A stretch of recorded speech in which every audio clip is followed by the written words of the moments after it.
la santé, vous allez répondre aux questions de nos téléspectateurs. J'apprécie la randonnée, mais mes pieds un peu moins, nous dit Julie. Auriez-vous des conseils pour limiter les ampoules? Prendre des basses consommations. Oula, école du rire. Non, elle est drôle celle-là. J'ai mis quelques secondes à la comprendre. Bon, c'est pas la nouveau Gouléco. Pardon, je vous ai interrompu. Oh là là. Non, mais je suis content. On voit. Pardon, Marie. Vas-y. Bon, pas pour avoir la lumière à tous les étages. Non, je l'ai pas ce matin. Pour être confortable et éviter les ampoules, ce que je peux vous conseiller, c'est déjà d'être bien chaussé. Donc, on jette la vieille paire de baskets qu'on utilise depuis X années. On prend une paire de baskets à la bonne taille. Et la bonne taille, quand on court ou quand on marche, c'est de prendre une pointure supplémentaire à sa pointure habituelle. Et puis, porter aussi des chaussettes adaptées. Il y a vraiment des formes de chaussettes avec des tissus spécifiques qui limitent les frottements, la chaleur, la transpiration. Et puis, plusieurs autres techniques sont possibles. Alors déjà, préparer sa peau avec des crèmes spécifiques que vous pouvez acheter en pharmacie. Elles vont permettre d'épaissir un peu la peau et de la rendre aussi plus souple. C'est quoi, des crèmes anti-ampoules? Ouais, c'est des crèmes barrières qui sont souvent riches en urée et qui vont vraiment contribuer à hydrater et bien resurfacer en quelque sorte la peau. Quand la peau est saine, il n'y a pas de problème. Exactement.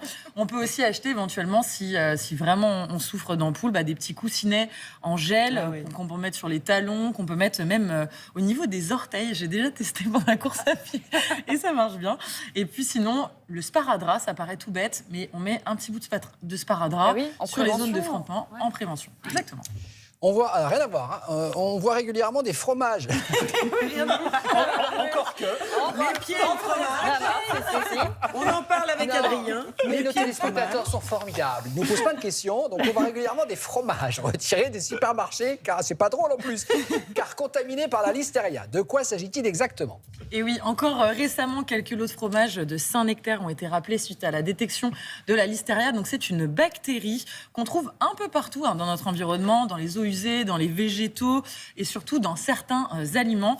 Les produits laitiers notamment, donc les fromages non pasteurisés au lait cru, les fruits, les légumes mal lavés, les pousses germées, les viandes, les poissons, la charcuterie, tout ça cru. Et la contamination, donc en fait, elle provoque habituellement un tableau de gastro-entérite. C'est pas grave. Donc des vomissements, des douleurs abdominales, des diarrhées. Mais attention, chez certaines personnes, elle peut être beaucoup plus grave, notamment les femmes enceintes. Et c'est pour ça que les femmes enceintes doivent suivre de nombreuses précautions alimentaires. Parce que si on attrape la listeria quand on est enceinte, ça peut engendrer le décès carrément du fœtus.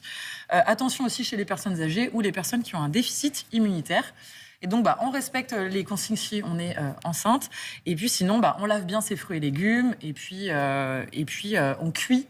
On cuit la viande, on cuit les poissons. Et on évite le cru, quoi. Plus de 70 degrés pendant 3 minutes. Exactement. Merci Ah oui, c'est beaucoup, précis, dites Marine. donc.